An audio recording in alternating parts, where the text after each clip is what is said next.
There's something strangely unfamiliar about London's Piccadilly Circus in the pale light of an early dawn. But not to Muhammad Ali, formerly Cassius Clay, the second youngest man ever to become heavyweight champion of the world.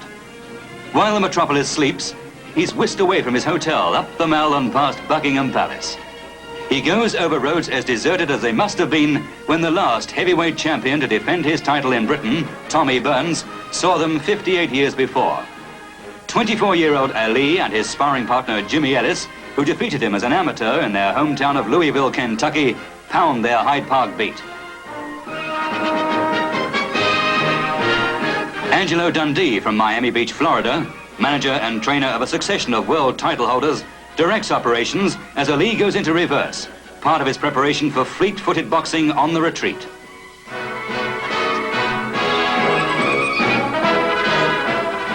Fighters London, though, lies east of Piccadilly.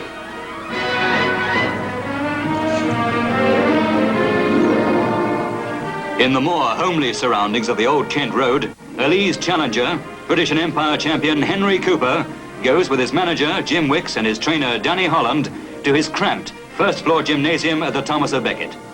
It's 12 years since Cooper and his twin brother George first set foot in it as hopeful young pugilists. The ex-plasterer no longer sharpens his left hook on a member of the family.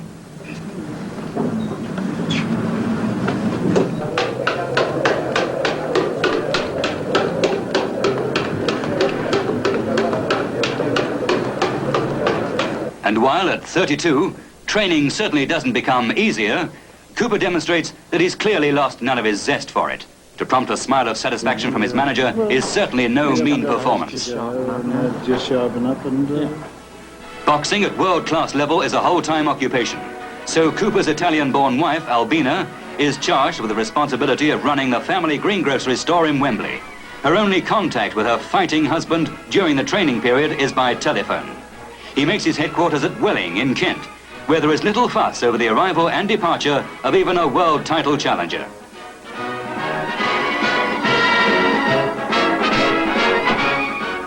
The champion, as a visitor, just can't get away from the crowds. His admirers flock around him as he arrives for an afternoon training session at the Parachute Battalion headquarters at White City. Meanwhile, the stage is being set for Britain's fight of the century.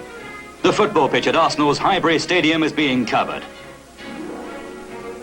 As that toss proceeds, 6'3" Ali of the lightning hands and feet and reflexes puts the finishing touches to his own preparations for his 24th fight. The hands which punch their way to $1 million quicker than any other world heavyweight champion managed to do are bandaged with meticulous care. This is how the fighter sharpens the tools of his trade. A rigorous, demanding, recurring process from which there is no escape if the rich rewards are to continue. For all that, Ali keeps a careful watch on the financial aspects. It'll cost $160 to bring in, but we're doing that. It's $160 to a man who's got 25 million people watching. It ain't nothing. It ain't nothing. Fight day fever really begins with the weigh-in. Crowds throng Leicester Square hoping for a glimpse of the giants. In the comparative calm of the Odeon Theatre, a confident-looking Cooper is first to the scales.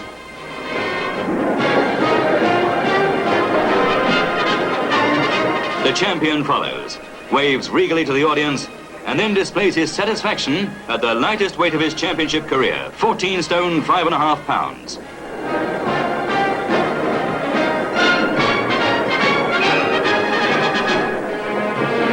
Cooper is 13.5 pounds lighter.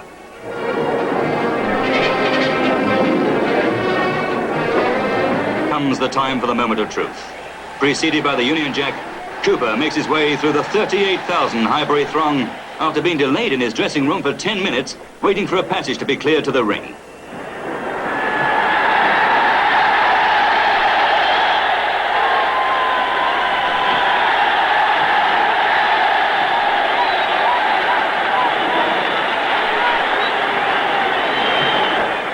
What can his thoughts be at this moment?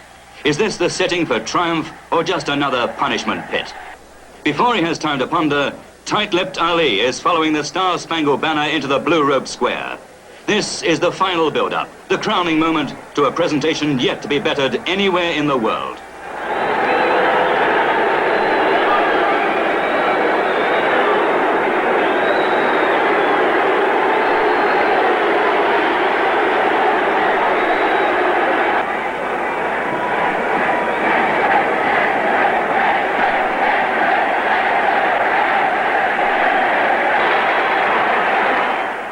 The night is dark, the air is chill. The rivals limber up, edgily, almost apprehensively, as a succession of famous fighters of yesterday and today take a bow. Here's America's Rocky Marciano.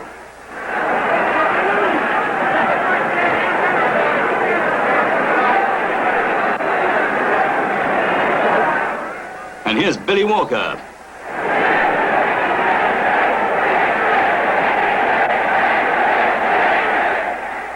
Then from MC Charles Freen, the announcement. For the heavyweight championship of the world, between the challenger, who is the heavyweight champion of Great Britain and British Empire, Henry Cooper.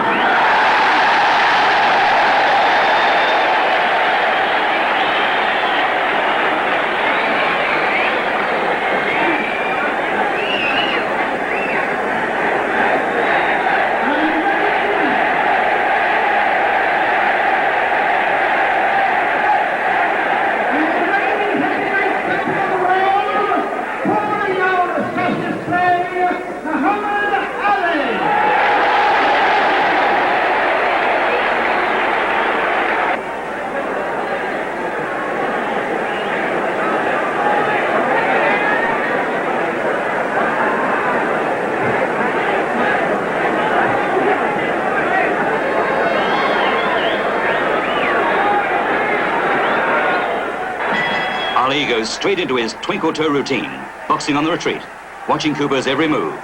He's trying to force the pace on the start. Now Cooper tries to get his jab working, only to find Ali sliding gracefully away. This is the expected early pattern. Cooper, on a 50,000-pound pay night, knows there's so much more at stake.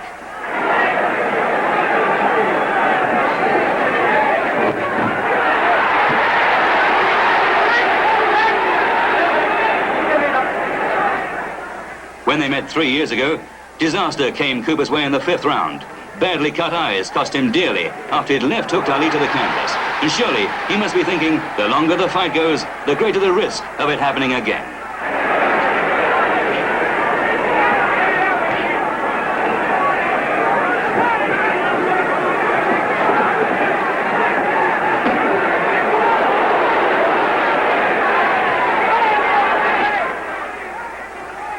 Ali, for all his superior speed and greater reach, knows well enough the danger lurking in Cooper's left hand. So he clinches the moment he thinks it's coming.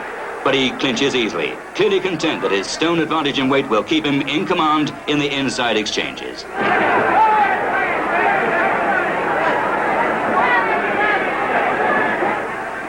Cooper, trying to overcome the problem of a shorter reach, lunges with his left hand to the body in an effort to get to his man.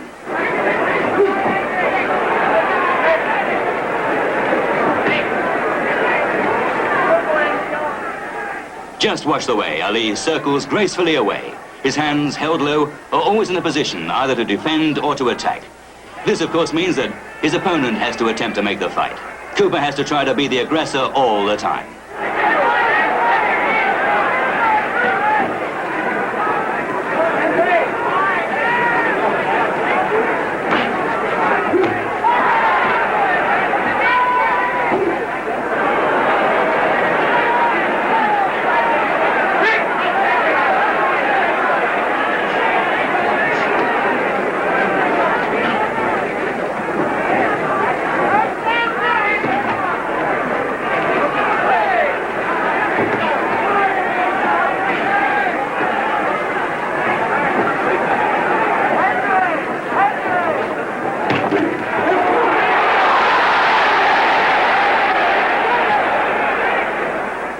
But Ali wastes no chance of aggression himself. The punches flash out at lightning speed.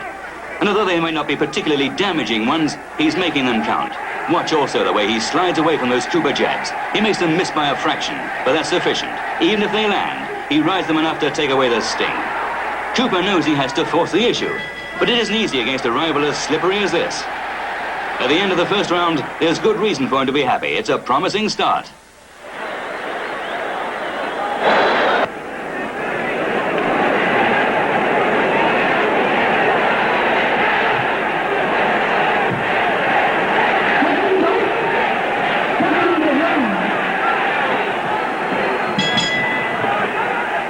Round 2, and Ali goes into the same routine. Again, Cooper has to try to be the aggressor.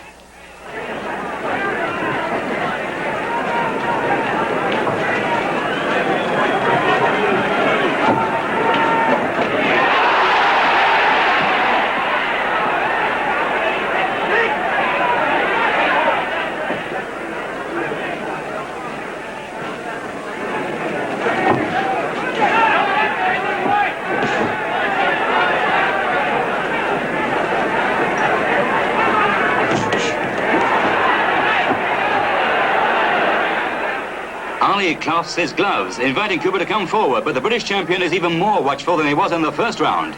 Ali rides one jab and parries another. Then he gets home with the right hand. These punches don't look particularly heavy because of the speed with which he throws them, but with more than 14 stone behind them, there's no doubt anybody would know when they arrive.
Round 3.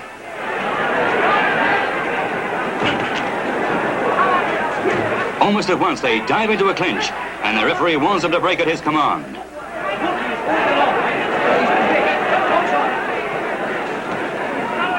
Cooper is obviously trying to get Ali into a corner to cut off his retreat, but the champion seems to delight in getting into difficult spots so he can extricate himself.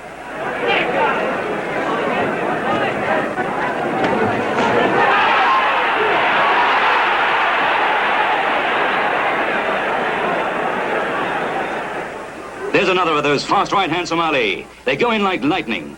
But Cooper rallies smartly, connecting at once with a solid left jab and a right hand to the head. He's throwing those right hands more often than usual. Perhaps this is because he thinks Ali believes he's just a left-hand fighter.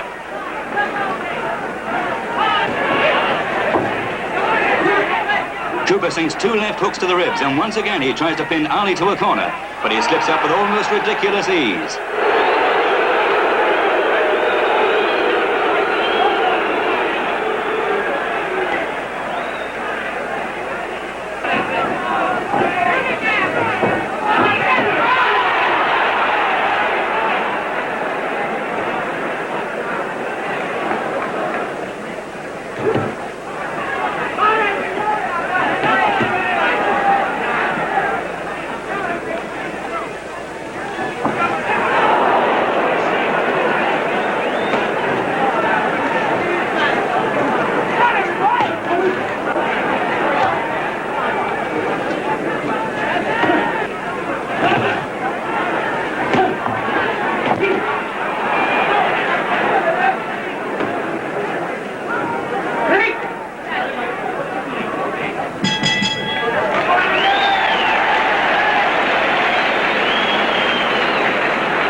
The 4th round.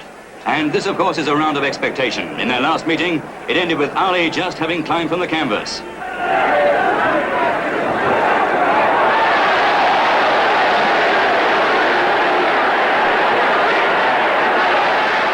Now he complains to the referee that Cooper's hit him low.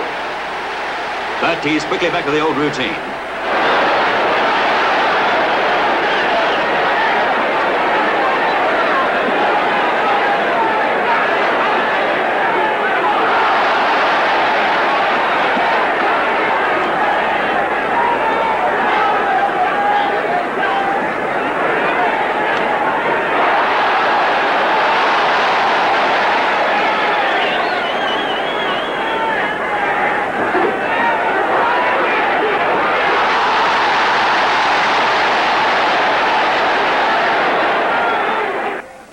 Somehow, though, as the 5th round begins, it's apparent that he realizes the time has come to step up the tempo.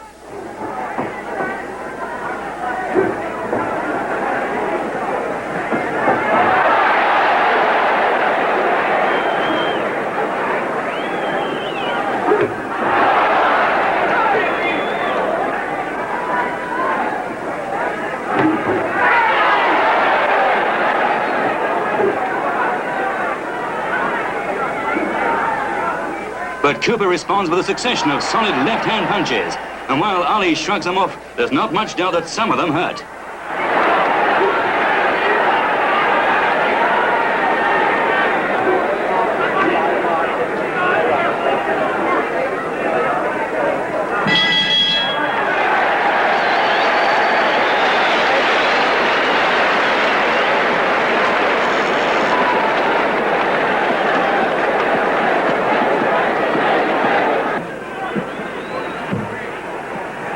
Now for the 6th round, and they've already gone further than their last meeting.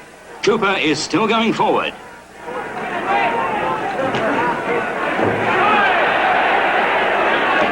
But suddenly Cooper finds himself in trouble. See that sharp right hand from Ali, then another left hook, followed by a right in rapid succession. Heralds what must be the beginning of the inevitable end.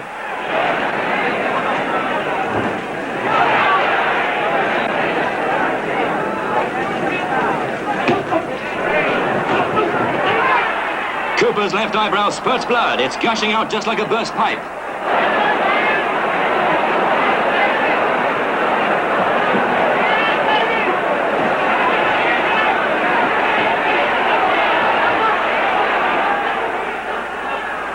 The referee takes a look at the damage and allows the fight to go on. Ali piles on the pressure, raining punches in all directions, and still the blood spurts everywhere.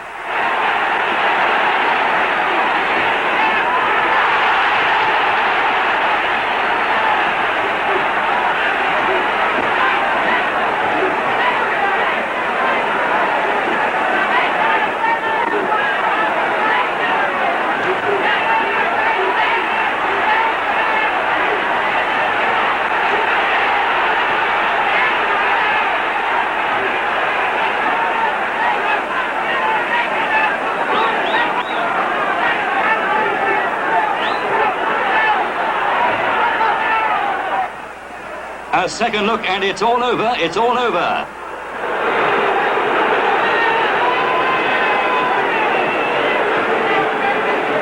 Muhammad Ali is the winner after 1 minute 38 seconds of the 6th round and is still heavyweight champion of the world.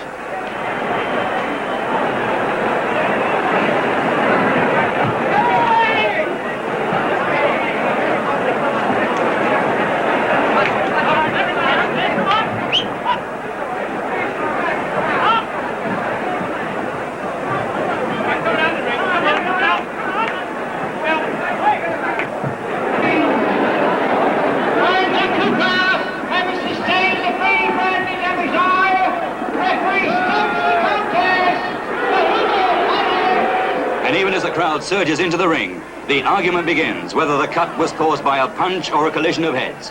But there was no doubt about it. The first right hand on the suspect area started the damage. Cooper shook his head. In went Ali with a left hook and another right to worsen the injury. So another gallant British attempt to win the World Championship ended in disappointment.